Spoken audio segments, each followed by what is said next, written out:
Bharat Russia ನಡುವೆ ಇರುವಂತಹ ದೀರ್ಘಕಾಲದ ಸಂಬಂಧದ ಮತ್ತೊಂದು ಇದು ಬಂದಂಗೆ ಕಾಣಿಸ್ತಾ ಇದೆ. ರಷ್ಯಾ ಪ್ರವಾಸದಲ್ಲಿದ್ದಾರೆ ಪ್ರಧಾನಿ. ಅಲ್ಲಿ ಅಧ್ಯಕ್ಷ ವ್ಲಾಡಿಮಿರ್ ಪುಟಿನ್ ಇವತ್ತು ಮಹತ್ವದ ಸಭೆಗಳನ್ನು ನಡೆಸಿದ್ದಾರೆ. ಆಗ ಮೋದಿಯವರು ಅವ್ರಿಗೆ ಮಾತಾಡ್ತಾ ಹೇಳಿದ್ದಾರೆ, ಬುಲೆಟ್ನ ಸದ್ದು ಇದರ ಮಧ್ಯೆ ನಾವು ಶಾಂತಿ ಸ್ಥಾಪನೆ ಮಾಡೋಕ್ಕಾಗಲ್ಲ, ಮಕ್ಕಳದ್ದು ಮಾರಣ ಹೋಮ ನಡೀತಾ ಇದೆ, ಅದನ್ನೆಲ್ಲ ನೋಡಿದ್ರೆ ಮನಕಳಕತೆ, ಯುದ್ಧ ಬಿಟ್ಟು ಮಾತುಕತೆ ನಡೆಸಿ ಅಂತ ಅವ್ರಿಗೆ ನೇರವಾಗಿ ಹೇಳಿದ್ದಾರೆ. ಇದು ಅವ್ರು ಅದಕ್ಕೇನು ಉತ್ತರ ಕೊಟ್ಟಿದ್ದಾರೋ ಅಥವಾ ಏನು ಮಾಡ್ತಾರೋ ಬೇರೆ ವಿಚಾರ. ಇಬ್ಬರು ನಾಯಕರು ಚರ್ಚೆ ಮಾಡ್ಕೊಂಡಿದ್ದಾರೆ. ಅಲ್ಲಿ ರಷ್ಯಾ ಸೇನೆಯಲ್ಲಿ ಒಂದು 50-60 ಮಕ್ಕಳು ಇಂಡಿಯಾನವ್ರು ಸಿಗಾಕೊಂಡ್ಬಿಟ್ಟಿದ್ದಾರಂತೆ. ಅದು ಹೆಂಗೆ ಹೋಗ್ಬಿಟ್ಟು ಅವ್ರನ್ನೆಲ್ಲ ಬಿಡುಗಡೆ ಮಾಡಿ ಅಂತ ಹೇಳಿದ್ದಾರೆ. ಅವ್ರು ಬಿಡುಗಡೆ ಮಾಡಿಕೊಟ್ಬಿಡ್ತೀವಿ ನಾವು ಒಂದಿದ್ದಾರೆ. ರಷ್ಯಾದಲ್ಲಿ ಇನ್ನೇನು ರಾಯಭಾರ ಕಚೇರಿ ಸ್ಟಾರ್ಟ್ ಮಾಡ್ತಾರಂತೆ. ಪುಟಿನು ಹೆಂಗೂ ಇರಲಿ ಫ್ರೆಂಡ್ಶಿಪ್ ಅಲ್ಲ, ಪರಂ ದೋಸ್ತ್ ಅಂತ ಕರೆದ್ಬಿಟ್ರಂತೆ ಪುಟಿನ್ನು. ಯಾರನ್ನ? ಮೋದಿ ಅವರು. ರಾಹುಲ್ ಗಾಂಧಿ ಕೇಳಿಸ್ಕೊಂಡಿದ್ದಾರೆ ತಾನೆ? ಕೇಳಿಸ್ಕೊಳ್ಳಿ ಯಾವ ಥರ ಅವ್ರು ಯೂಸ್ ಮಾಡ್ಬೇಕು ಅದನ್ನು. ಪರಂ ದೋಸ್ತ್ ಅಂತ ಕರೆದ್ಬಿಟ್ರು ಅವ್ರು ಪುಟಿನ್ ತಮ್ಮ ಕುದುರೆ ಲಾಯಿ ಕರ್ಕೊಂಡು ಹೋಗ್ಬಿಟ್ಟಿದ್ರಂತೆ. ನಮ್ಮ ಕಡೆ ಹೇಳ್ತಾರೆ ಅಶ್ವಮೇಧಯ ಕುದುರೆ, ಹಂಗೆ ಯಾಗ ಕರ್ಕೋದಂಗೆ ಕರ್ಕೊಂಡೋಗಿ ಕುದುರೆ ಎಲ್ಲ ತೋರಿಸಿ ಗಾಲ್ಫ್ ಕಾರಲ್ಲಿ ಕರ್ಕೊಂಡೋಗಿ ಒಂದು ರೌಂಡ್ ಓಡಿಸಿ ಅವ್ರಿಗೊಂದು ದೇಶದ ಅತ್ಯುನ್ನತ ನಾಗರಿಕ ಗೌರವ ಎಲ್ಲ ಕೊಟ್ಟು ಎಲ್ಲ ಮಾಡಿದ್ದಾರೆ. ಮೋದಿಯಲ್ಲಿ ಭಾರತೀಯರನ್ನು ಉದ್ದೇಶಿಸಿ ಎಂದಿನಂತೆ ಒಂದು ಭಾಷಣ ಮಾಡಿದ್ದಾರೆ ಅಲ್ವಾ. ಅಲ್ಲಿ ರಷ್ಯಾನಲ್ಲಿ ಭಾಳ ಜನ ಭಾರತ ರಷ್ಯಾದು ಸಾಂಸ್ಕೃತಿಕ ಸಂಬಂಧಗಳ ದೀರ್ಘ ಪರಿಚಯ ಆಗಿದೆ. ಇವತ್ತಲ್ಲ, ನೆಹರು ಕಾಲದಿಂದಾನು, ಅದೇನು ಇವತ್ತಿಂದಲ್ಲ. ಅದಾದಮೇಲೆ ಇಂದಿರಾ ಗಾಂಧಿ ಕಾಲದಲ್ಲಿ ಸ್ವಲ್ಪ ಜಾಸ್ತಿನೇ ಆಯ್ತು ಅದು. ಹಾಗಾಗಿ ನಮ್ಮದು ಅವ್ರದ್ದು ಸಂಬಂಧ ಇಂಡೋ ರಷ್ಯಾ ಕಲ್ಚರಲ್ ಎಕ್ಸ್ಚೇಂಜ್ಗಳು ಎಲ್ಲ ತುಂಬ ಇರುತ್ತೆ. ಹಂಗಾಗಿ ತುಂಬ ಜನ ಅಲ್ಲಿ ಒಡಿಸಿ ಭರತನಾಟ್ಯಂನೆಲ್ಲ ರಷ್ಯನ್ರು ಕಲ್ತ್ಬಿಟ್ಟಿದ್ದಾರೆ.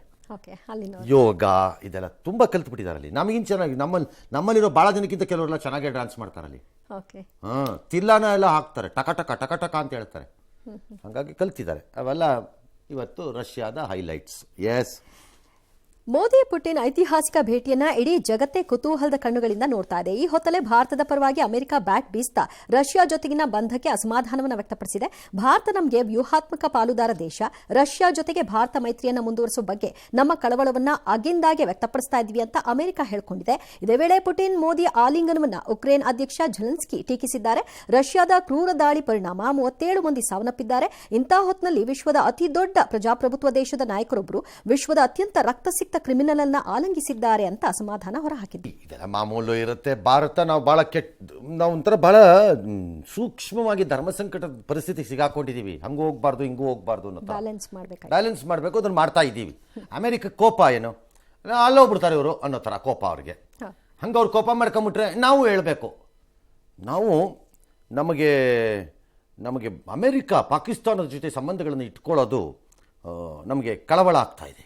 ನಾವು ಆಗಿಂದಾಗೆ ಇದನ್ನು ಹೇಳ್ತಾ ಇರ್ತೀವಿ, ಬಿಟ್ಬಿಡ್ಬೇಕು, ಇದನ್ನೆಲ್ಲ ಮುಂದುವರಿಸಬಾರ್ದು ಅಂತ ನಾವು ಹೇಳ್ಬೇಕಾ? ಚೈನಾ ಜೊತೆ ಅಷ್ಟು ಬಡದಾಡ್ತಾ ಇರ್ತಾರೆ ಅಮೆರಿಕದವರು. ಚೈನಾ ಜೊತೆ ವ್ಯವಹಾರ ಮಾಡ್ತಾನೇ ಇರ್ತೀರಿ, ಬಡದಾಡ್ಕತಾನೇ ಇರ್ತೀರಿ. ನಮ್ದು ಹಂಗಲ್ಲ ಈ ಪರಿಸ್ಥಿತಿ. ಭಾರತ ದೀರ್ಘಕಾಲದಿಂದ ದಶಕಗಳಿಂದ ನಮ್ಮ ರಕ್ಷಣಾ ಉತ್ಪನ್ನಗಳು ಬಂದಿರದೆ ರಷ್ಯಾಯಿಂದ ಇವತ್ತಿಗೂ ಚೇಂಜ್ ಆಗ್ತಾ ಇದೆ ನಿಧಾನಕ್ಕದು ಪ್ರಶ್ನೆ ಬೇರೆ ಈಗಲೂ.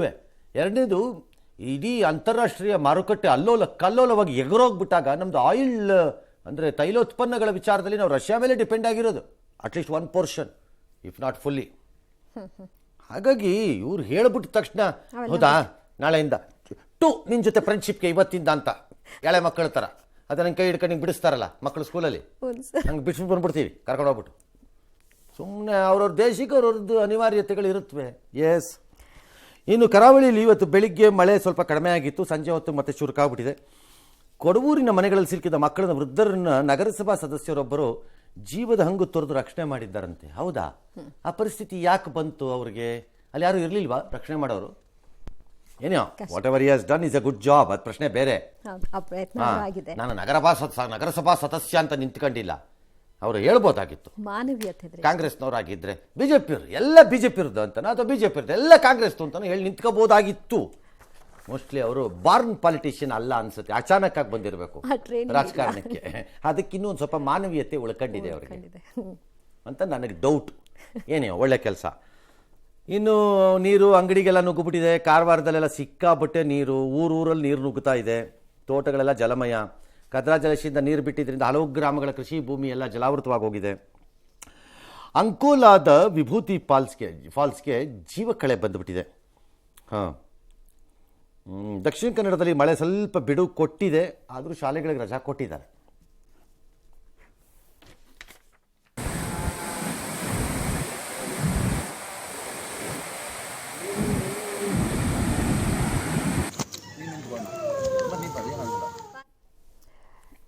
ಮಹಾಮಳೆಗೆ ಪಂಚಗಂಗಾ ನದಿಯ ಅಪಾಯದ ಮಟ್ಟ ಮೀರಿ ಹರಿತಾ ಇದೆ. ಮಹಾರಾಷ್ಟ್ರದಲ್ಲಿ 52 ಸೇತುವೆಗಳು ಜಲಾವೃತವಾಗಿದೆ. ಮುಂಬೈನಲ್ಲಿ ಇಂದು ಕೂಡ ಮಳೆ ಮುಂದುವರೆದಿದೆ. ಗೋವಾದ ಲೋಟಲಿಂ ಬಳಿ ಬೆಳಗಾವಿ ಸಂಪರ್ಕಿಸುವ ಹೆದ್ದಾರಿ ಮೇಲೆ ಗುಡ್ಡ ಕುಸಿದಿದ್ದು ಸವಾರರು ಜೀವ ಭಯದಲ್ಲೇ ಸಂಚಾರವನ್ನ ಮಾಡಿದ್ದಾರೆ. ಇನ್ನು ಗೋವಾದ ಮಂಡೂರ್ನಲ್ಲಿ ಮನೆ ಕುಸಿದು ತಾಯಿ ಮಗ ಜೀವಂತವಾಗಿ ಸಮಾಧಿಯಾಗ್ಬಿಟ್ಟಿದ್ದಾರೆ. ಉತ್ತರಾಖಂಡ್ನ ಖತಿಮಾದಲ್ಲಿ ನಿನ್ನೆ ಒಂದೇ ದಿನ ಬರೋಬ್ಬರಿ 431 ಮಿಲಿಮೀಟರ್ ಮಳೆಯಾಗಿದೆ.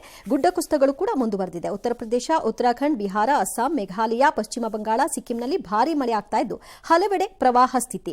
ಇನ್ನು ಮಳೆ ಕಾರಣ ನೂಕುನುಗ್ಗಲು ಉಂಟಾಗಿ ಹಳಿ ಮೇಲೆ ಬಿದ್ದ ಮಹಿಳೆಯನ್ನ ಉಳಿಸಲು ರೈಲಿನ ಲೋಕೋ ಪೈಲಟ್ ರೈಲನ್ನೇ ರಿವರ್ಸ್ ತೆಗೆದ ಘಟನೆ ಮುಂಬೈನಲ್ಲಿ ಕಂಡುಬಂತು. ರೇಣುಕಾಸ್ವಾಮಿ ಕೊಲೆ ಕೇಸಲ್ಲಿ ಜೈಲೊಳಗಡೆ ಇರುವ ನಟ ದರ್ಶನ್ಗೆ ಊಟ ಹೋಗ್ತಿಲ್ಲವಂತೆ. ದೇಶ 10 kg ಇಳಿದಿದೆ ಅಂತ ಅಂತಿದ್ದಾರೆ. ಗೊತ್ತಿಲ್ಲ, ಅದು ಯಾರು ಚೆಕ್ ಮಾಡಬೇಕು.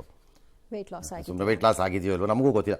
ಈಗ ಅವರು ಮನೆ ಊಟ ಬೇಕು ಅಂತ ಕೇಳಿ ಹೈಕೋರ್ಟ್ಗೆ ರಿಟ್ ಅರ್ಜಿ ಹಾಕೊಂಡಿದ್ದಾರೆ. ಪ್ಲಸ್ ಹಾಸಿಗೆ ಪುಸ್ತಕ ಎಲ್ಲ ಬೇಕು ಅಂತೆಲ್ಲ ಕೇಳಿದ್ದಾರೆ. ಕೋರ್ಟ್ ತೀರ್ಮಾನ ಮಾಡುತ್ತೆ ಅದರದ್ದು ಮೆಥಡಾಲಜಿ ಮೇಲೆ ಬೇಕಾ, ಏನು ಕೊಡ್ಬೋದು, ಏನು ಕೊಡಬಾರ್ದು ಅನ್ನೋದನ್ನೆಲ್ಲ ತೀರ್ಮಾನ ಮಾಡ್ತಾರೆ. ಈ ಮಧ್ಯೆ ರೇಣುಕಾಸ್ವಾಮಿ ಹತ್ಯೆಗೆ ಬಳಸಿದ 9 ವಾಹನ ಪೊಲೀಸರು ಜಪ್ತಿ ಮಾಡಿ ಅದರದ್ದು ಮಾಲೀಕರು ಯಾರ್ಯಾರು ಅಂತೆಲ್ಲ ಈಗ ಸ್ಟಾರ್ಟ್ ಮಾಡ್ಕೊಂಡಿದ್ದಾರಂತೆ ತನಿಖೆಗೆ. ಆಲ್ ರೈಟ್, ನೋಡೋಣ ಅದೇನಾಗುತ್ತೆ ಅಂತ ಕೋರ್ಟ್ ಡಿಸೈಡ್ ಮಾಡಲಿ.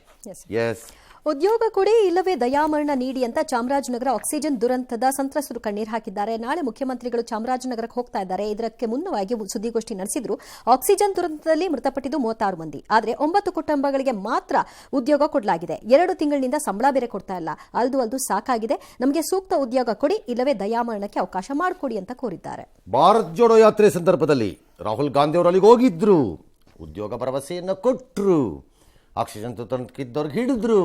ಅವತ್ತಿನ ಬಿಜೆಪಿ ಸರ್ಕಾರ ಹಿಡ್ಕೊಂಡು ಜಗ್ಗಿದ್ರು, ತಲೆ ಮೇಲೆ ಜಜ್ಜಿದ್ರು. ಏನು ದೇಶವೇ ಅಳು ಬರುವ ರೀತಿ ಮಾತಾಡಿದ್ರು, ಡ್ರಾಮಾ ಮುಗಿಸಿದ್ರು, ಮನೆಗೆ ಹೋದ್ರು. ಕೆಲಸ ಆಯ್ತಾ? ಅದನ್ನ ಕಾಂಗ್ರೆಸ್ ಅವತ್ತು ಎಷ್ಟು ಬಳಸ್ಕೊಂಡಿದ್ರಿ? ಈಗ ನಿಮಗೆಲ್ಲ ಏನಿದೆ ಅಂತ ಕೇಳಬೇಕು ನಾವು. ಹಂಗಾರೆ ನಮ್ಮ ಸರ್ಕಾರ ಬಂದ್ಮೇಲೆ ಮೊದಲ ಆದ್ಯತೆ ಏನು ಹೇಳ್ಬೇಕು ಈಗ? ಅದನ್ನ ಅವತ್ತು ಮರ್ಡರ್ ಅಂತ ಕರೆದಿದ್ವಿ ನಾವು. ಹೌದೌದು, ಅದು ಮರ್ಡರ್ ಮರ್ಡರ್ ಮರ್ಡರ್ ಮರ್ಡರ್ ಅಂತ ಎಕೋ ಸಿಸ್ಟಮಲ್ಲಿ ಕೂಗಿದ್ರಿ. ಈಗ ನಾಚಿಕೆ ಇಲ್ವಾ ನಿಮಗೆ? ಸಂಬಡಿ ಲೆಟ್ ರಾಜೀವ್ ಗಾಂಧಿ ಈಗ ಮೊನ್ನೆ ಯಾವುದೋ ನೆಲಮಂಗಲಕ್ಕೆ ಏನಕ್ಕೆ ಬಂದಿದ್ದಾಗ ನಡ್ಡಾ ಅವ್ರು ಏನು ಹೇಳ್ತಾರೆ, ಅವ್ರ ಸಂಸ್ಕೃತಿ ಏನು ಹೇಳುತ್ತೆ ಅಂತ. ರಾಹುಲ್ ಗಾಂಧಿ ಏನು ಹೇಳ್ತಾರೆ, ನಿಮ್ಮ ಸಂಸ್ಕೃತಿ ಏನು ಹೇಳುತ್ತೆ. ಯಾರ್ದ ಸತ್ತವ್ರ ಮನೆಗೆ ಹೋಗ್ಬಿಟ್ಟು ಬಂದು ಹೊರಗಡೆ ವೀರಾವೇಶದಲ್ಲಿ ಸ್ಟೇಟ್ಮೆಂಟ್ ಕೊಟ್ಟು ಪರಾರಿಯಾದವರು ನಿಮ್ಮ ಸಂಸ್ಕೃತಿ ಏನು ಹೇಳುತ್ತೆ ಅಂತ ಯಾರಾದ್ರೂ ಕೇಳಬೇಕು. ಜಾರಿಗೆ ತರಲಿಕ್ಕೆ ಸಾಧ್ಯವಿಲ್ಲದ ಇದನ್ನು ಕೊಟ್ಟು ಮಾತು ಕೊಟ್ಬಿಟ್ಟು ಬಂದು ಈಗ ಡ್ರಾಮಾ ಆಡ್ತಾ ಇದ್ದೀರಾ ಹಂಗಾರೆ ನೀವು ಸರ್ಕಾರದವರು.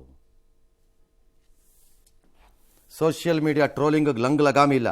ರಾಷ್ಟ್ರಪತಿಗಳು ಕೀರ್ತಿ ಚಕ್ರ ಕೊಟ್ಟರು ಅಂಶುಮಾನ್ ಸಿಂಗ್ಗೆ. ಮೊನ್ನೆ ಅಷ್ಟು ಹುತಾತ್ಮರಾಗಿದ್ದವ್ರಿಗೆ ಅವ್ರ ಪತ್ನಿ ಅಳ್ತಾ ಇದ್ದಿದ್ದ ದೃಶ್ಯಗಳು ಎಲ್ಲ ಕಡೆ ಬಂದಿದ್ದಕ್ಕೆ ಯಾರೋ ದೆಹಲಿ ಅಹಮದ್ ಎಂಬಾತ ಒಬ್ಬ ಕೆಟ್ಟ ಕಾಮೆಂಟ್ ಹಾಕಿದಾನಂತೆ.